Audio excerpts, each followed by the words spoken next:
భర్త మాట్లాడుకోవడానికి లేదు, తల్లి కూతురు మాట్లాడుకోవడానికి లేదు, అన్న చెల్లెలు మాట్లాడుకోవడానికి లేదు, అందరి ఫోన్లు ట్యాప్ చేశారు. ఏమి బాధ అండి ఇది? ఏమి బాధ? మీరు ఒక్కసారి అర్థం చేసుకోండి. ఇవాళ నోటీసులు ఇస్తే ఆ కుటుంబ సభ్యులు ఏదో జరిగిపోయినట్టు పేలుతా ఉన్నారు. వాడు నువ్వు తప్పు చేయకపోతే నీకెందుకయ్యా బాధ? నువ్వు వెళ్ళి కూర్చుని ఏం చేసావో చెప్పు. చట్టాలున్నాయి, చట్టం తన పని తను చేసుకుని పోతుంది, తప్పకుండా ఎవడని వదలదు అని చెప్పి కూడా ఈ సందర్భంగా మీ అందరికి తెలియజేస్తా ఉన్నా. ఇవాళ అభివృద్ధి పరంగా తీసుకుంటే మనం ఏదైతే ప్రభుత్వం రాకముందు 6 గ్యారెంటీలు చెప్పామో 6 గ్యారెంటీలు అమలు చేసుకుంటూ వాటికి తోడు గత 10 ఏళ్ళు ఇవ్వని రేషన్ కార్డులు బ్రహ్మాండంగా అర్హులైన ప్రతి ఒక్కరికి తెల్ల రేషన్ కార్డు వాళ్ళు ఇస్తా ఉన్నాం. ఈ మాట ఎందుకు చెబుతా ఉన్నా అంటే తెల్ల రేషన్ కార్డు ఏదో ఒక బియ్యం కోసమే కాదు, ఆ రేషన్ కార్డు వెనకాల అనేకమైన పథకాలు దాగి ఉన్నాయి. ఇవాళ మీకు ఎవరికైనా ఇబ్బంది వస్తే, ఆరోగ్యం బాగోపోతే 10 లక్షల ఇన్సూరెన్స్ దాని ద్వారా మనం తీసుకోవచ్చు. ఒక ration card, white ration card ఉంటే అనేకమైన సదుపాయాలు దాని ద్వారా మనం పొందొచ్చు. కాబట్టి ఇవాళ ముఖ్యమంత్రి రేవంత్ రెడ్డి గారు మరి గత 10 ఏళ్ళు చేసిన పాపాన్ని పక్కన పెట్టి కేసీఆర్ చేసిన పాపాన్ని మరి వాళ్ళు ప్రతి ఒక్కరికి కూడా రేషన్ కార్డు ఇవ్వడం జరుగుతాం. సన్న బియ్యం ఇస్తున్నాం. ప్రతి ఇంటి ఆడబిడ్డ కూడా మరి గతంలో ఇచ్చిన బియ్యం బయట పారబయటం 5 రూపాయలకు 10 రూపాయలకు అమ్ముకొని మళ్ళీ మొత్తం 60 రూపాయలు 70 రూపాయలు పెట్టి బియ్యం కొనుక్కొని తినే పరిస్థితి. ఇవాళ ఆ పరిస్థితి లేదు రాష్ట్రంలో.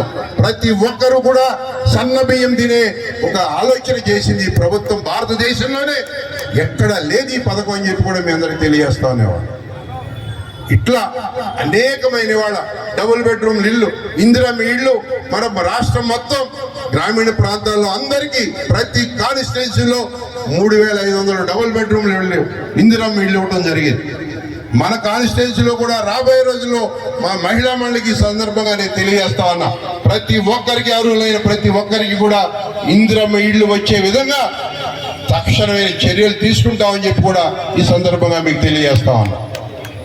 ఇకపోతే మన కుకట్పల్లి నియోజకవర్గానికి వస్తే ఇక్కడున్న ఎమ్మెల్యే నాకు బాగా గుర్తు, ఎలక్షన్ ముందు ఒక మాట చెప్పాడు, నా కుకట్పల్లి నియోజకవర్గాన్ని 90% అభివృద్ధి చేశానని చెప్పాడు.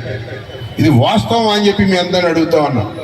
ఏ బస్తీకి వెళ్ళినా, ఏ డివిజన్కి వెళ్ళినా, ఏ కాలనీకి వెళ్ళినా అన్ని సమస్యలే కనబడతా ఉన్నాయి. వాళ్ళ గత 2 సంవత్సరాల నుంచి అన్న నాకు ఇచ్చినటువంటి మరి ఏదైతే ఈ నాకు అప్పచెప్పిన బాధ్యతలు ఉన్నాయో వాటిని సక్రమంగా నిర్వర్తించుకుంటూ రేవంత్ రెడ్డి గారి అడుగుజాడల్లో నడుస్తూ మరి వాళ్ళ కుకట్పల్లి నియోజకవర్గాన్ని అన్ని సమస్యలను ఔపాసన బట్టి ఒకటి ఇటు ఇక్కడ జోనల్ కమిషనర్ గారు మున్సిపల్ ద్వారా కానీ, రెవెన్యూ ద్వారా కానీ, కలెక్టర్ గారి ద్వారా కానీ, మరి ముఖ్యమంత్రి గారి ద్వారా కానీ, ఇతర మంత్రుల ద్వారా కానీ ఏ సమస్య ఉన్నా కూడా వారితో సంప్రదించి మీ అందరికీ తెలియజేస్తా ఉన్నా. ఇవాళ కుకట్పల్లి నియోజకవర్గంలో మరి ట్రాఫిక్ సమస్య ఎంత విపరీతంగా ఉందో అర్థం చేసుకుని ఈ మధ్య గౌరవ ముఖ్యమంత్రి గారు 180 కోట్ల ఖర్చుతో Y junction, Moosapet Y junction లో మనం ఫ్లైఓవర్ కట్టుకుంటున్నాం అని చెప్పి అందరికీ సభాముఖంగా తెలియజేస్తాం. ఆల్రెడీ వర్క్ స్టార్ట్ అయింది. 180 కోట్లు తెచ్చి మనం మూసాపేట వై జంక్షన్ మీ అందరికీ తెలుసు, పొద్దున్నే లేస్తే అక్కడ ఎంత ట్రాఫిక్ జామ్ అయిపోతా ఉంటుందో. ఆల్రెడీ వర్క్ స్టార్ట్ చేశాం. అలాగే మరి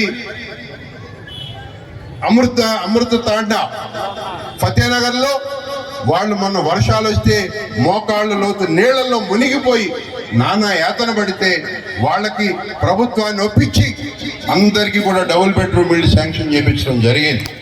నేను చెప్తున్నా, ఇవన్నీ కూడా ఇక్కడున్న పేద ప్రజలకు వరంగానే నేను భావిస్తా ఉన్నా.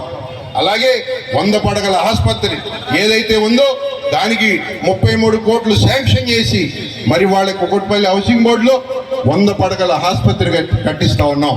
రాబోయే సంవత్సరాల్లో కూడా హాస్పిటల్ ఓపెన్ చేయడానికి ప్లాన్ చేస్తా ఉన్నాం. ఇలా మరి మా మిత్రులు చెప్పారు, మన్ని మధ్యనే మరి పక్కన ఉన్నటువంటి గోపాల్ నగర్ కాలనీలో 93 ఎకరాల లేఅవుట్లో 9 గజాలు పార్క్ కూడా లేకుండా నాకేశారు టీఆర్ఎస్ బీఆర్ఎస్ వాళ్ళంతా. అటువంటిది కొట్లాడి మరి హైడ్రా వారి సహకారంతో పార్కుని బయటికి తీసి వాళ్ళకి అప్పచెపితే వాళ్ళ ఆనందానికి హద్దు లేవని చెప్పి ఈ సందర్భంలో మరి తెలియజేస్తా ఉన్నాం. మా జనవరి 4వ తారీఖు గోపాల్ నగర్ బస్ కాలనీకి నేను పాదయాత్రకు వెళ్ళా. జనవరి 4న వెళ్ళా, వాళ్ళకు మాటిచ్చా. జనవరి 23వ తారీఖు వాళ్ళ పార్కును తీసి వాళ్ళకి అప్పచెప్పామంటే ఇది కాంగ్రెస్ పార్టీ అని చెప్తా ఉన్నా మీ అందరూ. ఇది వాస్తవం. ఏదో చెప్పాలి బొంకాలి కాబట్టి మాట్లాడతలే, నేను మాట్లాడే ప్రతి మాట ఇది వాస్తవం అని చెప్పి మీ అందరికి తెలియజేస్తా ఉన్నా.